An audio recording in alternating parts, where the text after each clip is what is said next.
O Senhor é meu pastor e nada me faltará. Caminhar me faz por verdes pastos. Guia-me mansamente a águas tranquilas. Refrigera minha alma. Guia-me pelas veredas da justiça, por amor ao seu nome. Ainda que eu caminhasse pelo vale da sombra da morte, eu não temeria mal algum, porque tu estás comigo. A tua vara e o teu cajado me consolam. Preparas uma mesa perante mim, na presença dos meus inimigos. Unge a minha cabeça com óleo e meu cálice transborda. Certamente que a bondade e a misericórdia me seguirão todos os dias de minha vida, e eu habitarei a casa do Senhor por longos dias. O Senhor é meu pastor e nada me faltará. Senhor Jesus, disseste-nos um dia: busca e acharás. Não te rogamos assim, tão só para que nos guies à procura dos valores reais da vida. Pedimos ainda mais. Quando estivermos na posse das concessões que esperamos, não nos deixes marginalizados dos adornos da virtude vazia, nem nos permitas caminhar sob os enganos da autossuficiência.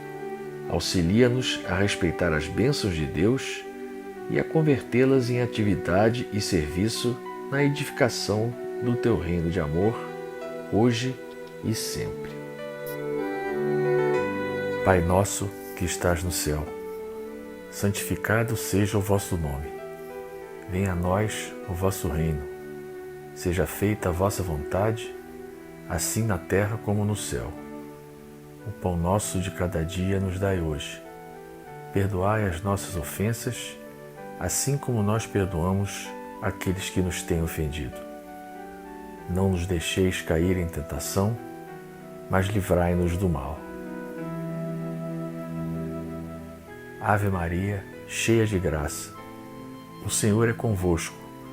Bendita sois vós entre as mulheres, bendito é o fruto do vosso ventre, Jesus. Santa Maria, Mãe de Jesus, rogai a Deus por nós, pecadores, agora e na hora de nossa morte. Amém. Senhor da vida, queremos nesse momento elevar as nossas preces e a nossa frequência vibratória a fim de merecermos o teu concurso divino e misericordioso. Pedimos à corrente franciscana, às falanges brancas do universo, a Miguel Arcanjo e aos orixás que comandam a nossa casa de Francisco de Assis, que nos ajude nesse intercâmbio indispensável à nossa evolução. Que fortaleça a nossa fé para que sigamos determinados e confiantes no Evangelho do nosso Mestre Jesus, aproveitando as lições que Ele a todo instante coloca no nosso caminho. Que possamos exercitar mais o perdão e a indulgência e, acima de tudo, a caridade, especialmente nesses tempos difíceis que atravessamos. Pedimos por todos os nossos irmãos sofredores que enfrentam dificuldades materiais e espirituais, que as falanges socorristas do mundo maior os amparem nas suas provas e expiações, dando-lhes a certeza de que jamais estarão desamparados. Pedimos pelas crianças órfãs, abandonadas, sem lar, famintas, maltratadas e abusadas. Pedimos pela paz do mundo, entre povos e nações, entre governantes e governados, pelas vítimas das catástrofes naturais, das guerras, dos conflitos religiosos, raciais, políticos, pela paz entre as religiões, seus líderes e seus seguidores. Pedimos pela paz no nosso Brasil, no nosso Rio de Janeiro, nos nossos lares e nos nossos corações. Pedimos pelas crianças da creche Santa Clara e pelos irmãos que colaboram com os trabalhos assistenciais da nossa casa. E que nós, médiuns e frequentadores da CFA, sigamos orando e vigiando e aguardando o momento de retornarmos às nossas atividades presenciais na nossa casa. Que as nossas preces envolvam a todos os nossos entes queridos, encarnados e desencarnados. Por Cristo, com Cristo e em Cristo, agora e sempre. Obrigado, Senhor. Queridos irmãos, bem-vindos a mais um Evangelho da Casa de Francisco de Assis. Hoje nós temos o capítulo 2 do Evangelho, Meu reino não é deste mundo. O item é a vida futura. Pilatos, tendo entrado de novo no palácio e feito vir Jesus à sua presença, perguntou-lhe: És o rei dos judeus? Respondeu-lhe Jesus: Meu reino não é deste mundo. Se o meu reino fosse deste mundo, a minha gente houvera combatido para impedir que eu caísse nas mãos dos judeus. Mas o meu reino ainda não é aqui. Disse-lhe então Pilatos: És, pois, rei? Jesus lhe respondeu: Tu o dizes, sou rei. Não nasci e não vim a este mundo senão para dar testemunho da verdade. Aquele que pertence à verdade escuta a minha voz.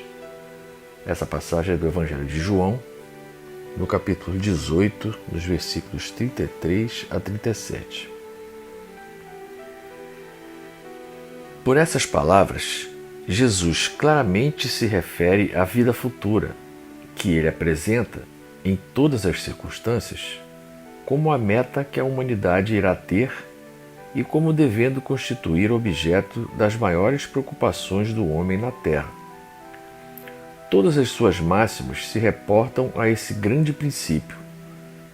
Com efeito, sem a vida futura, nenhuma razão de ser teria a maior parte dos seus preceitos morais, donde vem que os que não creem na vida futura, imaginando que ele apenas falava na vida presente, não os compreendem ou os consideram pueris.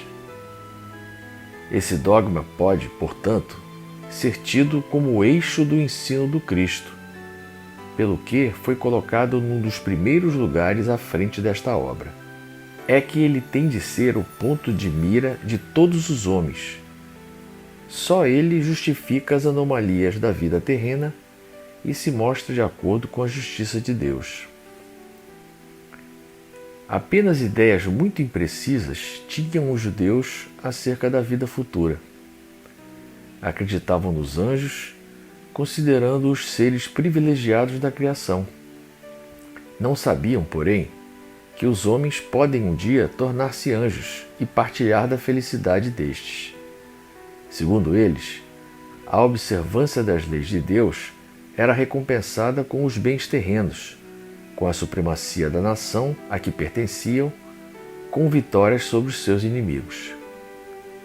As calamidades públicas e as derrotas eram o castigo da desobediência àquelas leis.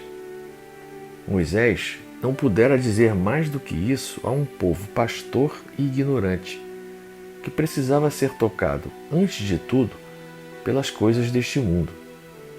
Mais tarde, Jesus lhe revelou que há outro mundo, onde a justiça de Deus segue o seu curso. É esse o mundo que ele promete aos que cumprem os mandamentos de Deus e onde os bons acharão sua recompensa. Aí o seu reino. Lá é que ele se encontra na sua glória e para onde voltaria quando deixasse a terra. Jesus, porém, conformando seu ensino com o estado dos homens de sua época, não julgou conveniente dar-lhes luz completa, percebendo que eles ficariam deslumbrados, visto que não a compreenderiam. Limitou-se a, de certo modo, apresentar a vida futura apenas como um princípio, como uma lei da natureza a cuja ação ninguém pode fugir. Todo cristão, pois, necessariamente crê na vida futura. Mas a ideia que muitos fazem dela é ainda vaga, incompleta e, por isso mesmo, falsa em diversos pontos. Para grande número de pessoas, não há, a tal respeito, mais do que uma crença, balda de certeza absoluta, donde as dúvidas e mesmo a incredulidade. O Espiritismo veio completar nesse ponto, como em vários outros, o ensino do Cristo, fazendo-o quando os homens já se mostram maduros bastante para compreender a verdade. Com o Espiritismo, a vida futura deixa de ser simples artigo de fé ou mera hipótese. Torna-se uma realidade material que os fatos demonstram, porquanto são testemunhas oculares os que as descrevem nas suas fases todas e em todas as suas peripécias, e de tal sorte que, além de impossibilitarem qualquer dúvida a esse propósito, facultam à mais vulgar inteligência a possibilidade de imaginá-la sob seu verdadeiro aspecto, como toda a gente imagina um país cuja pormenorizada descrição leia. Ora, a descrição da vida futura é tão circunstanciadamente feita, são tão racionais as condições, ditosas ou infortunadas, da existência dos que lá se encontram, quais eles próprios pintam, que cada um aqui, a seu mau grado, reconhece e declara a si mesmo que não pode ser de outra forma, porquanto, assim sendo, patente fica a verdadeira justiça de Deus. Essa passagem do Evangelho, que fala da vida futura, nos mostra que todas as culturas religiosas, cada uma ao seu modo, acreditavam e acreditam numa continuidade após a morte. As condições são várias. Os egípcios, por exemplo, sepultavam seus mortos com uma série de objetos que eles acreditavam que seriam úteis ou necessários no além-túmulo. Só os agnósticos e os materialistas é que acreditam que a morte é o fim de tudo. E Jesus, para enfatizar a importância das virtudes morais, sempre presente nos ensinamentos que ele passava, associou a vida futura à prática dessas virtudes. Haja visto que naquela época o povo não tinha capacidade para entender a necessidade da reencarnação e muito menos a lei de causa e efeito. O mais próximo que Jesus chegou disso foi na passagem de Mateus, onde ele disse: "Embainha a tua espada, pois todos os que lançam mão da espada, pela espada morrerão", ainda que muitos que matassem pela espada não morressem por ela. Era uma forma dele antecipar o "é dando que se recebe". Mas com o advento do Espiritismo e o consequente aumento das comunicações mediúnicas, os relatos das experiências dos que passaram para o além foram ficando cada vez mais frequentes e claras, inclusive com relação às consequências dos atos praticados em vida, que se refletem nas vidas posteriores, ou seja, na vida futura. Hoje nós sabemos que a nossa vida real é a vida espiritual. A vida futura nada mais é do que as nossas próximas encarnações, onde nós seguiremos nos livrando das nossas mazelas, oriundas das nossas imperfeições. E essa certeza, para nós espíritas, é um consolo, por sabermos que, por pior que seja o nosso sofrimento, ele não é eterno, e que depende do nosso esforço que ele diminua ou até acabe.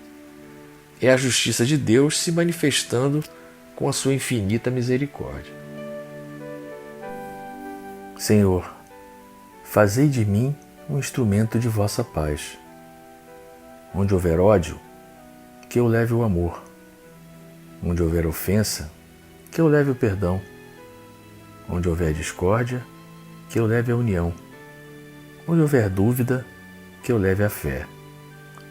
Onde houver erro, que eu leve a verdade. Onde houver desespero, que eu leve a esperança. Onde houver tristeza, que eu leve a alegria.